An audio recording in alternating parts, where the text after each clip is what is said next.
Right, so a couple of people have messaged me and asked why do I oppose the extension for the state of emergency, and uh, I thought I'd do a video and just break down my thoughts and my opinions and hopefully provide some facts that resonate to back up what I'm saying. It seems at the moment you've got two narratives that are running side by side. You've got people who are buying the information that we are receiving regarding the coronavirus, how deadly it is, and that we must have a vaccine, otherwise we can't go back to normal.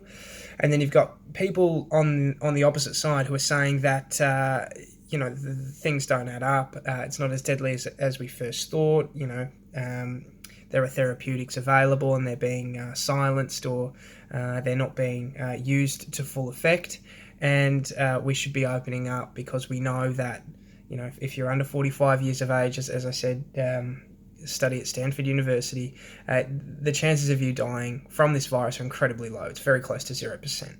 So if you buy into either narrative, if you buy into the you believe that the virus is deadly, well, it's pretty clear that Dan Andrews has done a shit job. You look at the hotel quarantine, you look at the outbreaks in aged care here. He learnt nothing from what happened in Sydney with regards to that. It's clear that he hasn't really done the best job. And people like to give him a break and say, we've never experienced a pandemic like this before. Daniel Andrews has access to pretty much whatever information that he wants. And I don't buy that excuse that, we should go easy on him because of this being a freak event. Now, I don't believe it's a freak event. I believe that the response to it is completely planned. But for those who do believe that it's a freak event, he should be held to higher account because of the position that he's in.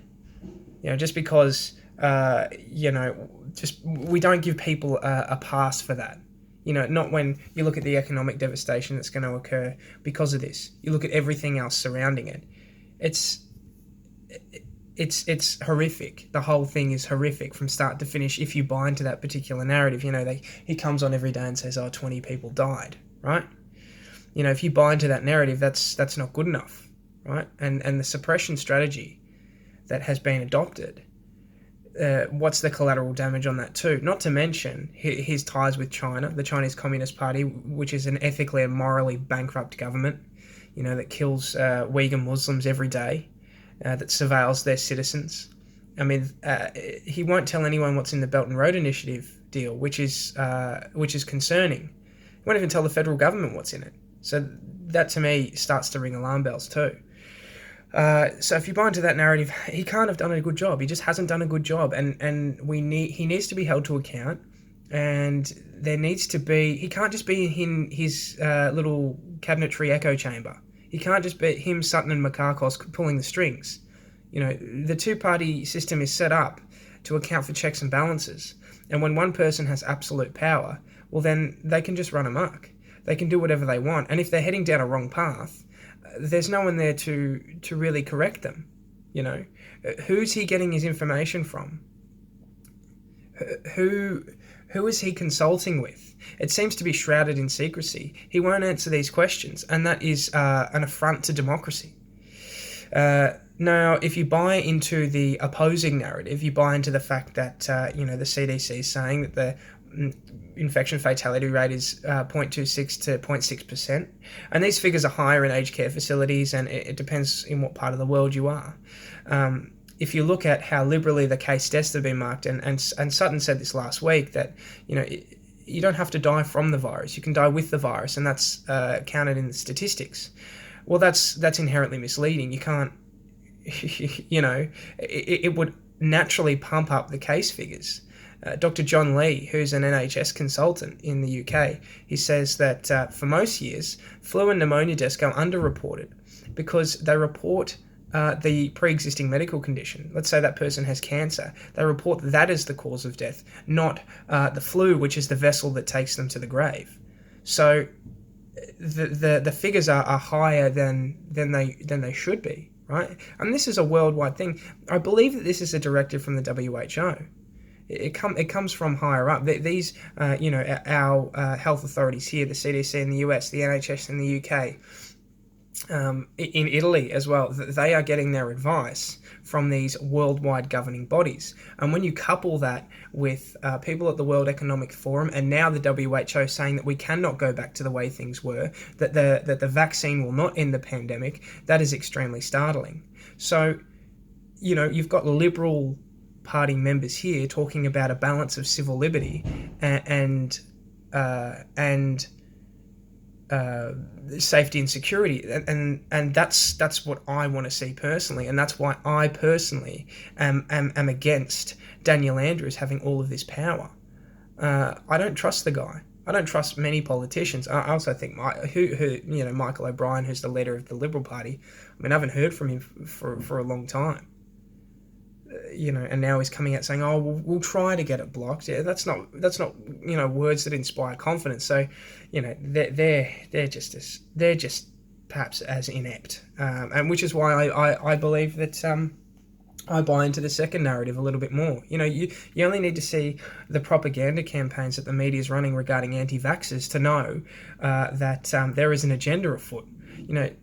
Am I an anti-vaxxer because I've been vaccinated my whole life, but now when push comes to shove and they're rushing through a vaccine and there's a lot of financial interest from people funding these pharmaceutical projects and having their money in WHO policy as well. Not to mention that this is a largely experimental vaccine, that the last time it was attempted, when these the animal trials that went through, when the animals did get the virus, were exposed to the pathogen, it produced what's called a cytokine storm, and their immune system attacked them, and a lot of the animals died or had severe, disastrous consequences, as opposed to just getting the virus and, you'd be largely okay. And it's the same with this virus. Scott Morrison said in March, for 8 out of 10 people, this would be a mild illness. And I think that was a little bit of an estimate. It's probably more like 9 out of 10.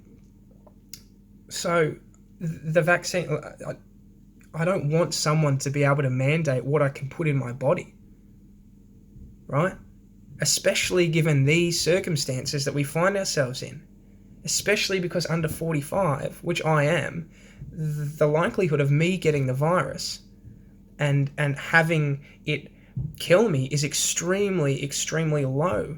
I think there was a statistic. It was like you're 50 times more likely to drown if you're under 45 than you are to die from COVID-19.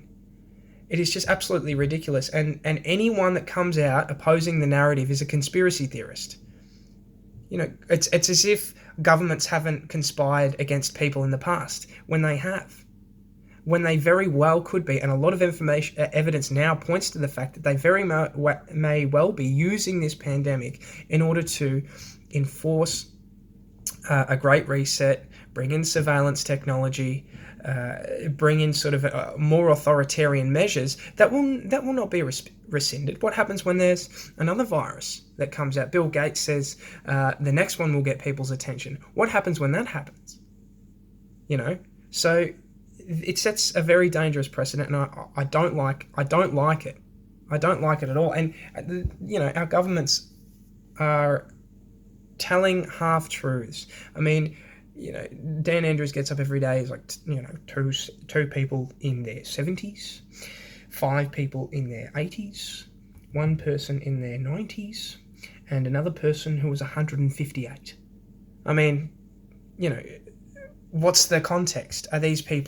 Were these people in palliative care? Did these people have underlying health issues? This is the information that people need. But fear is the currency of control, and they are scaring the shit out of Victorians in order to buy themselves more power, it seems.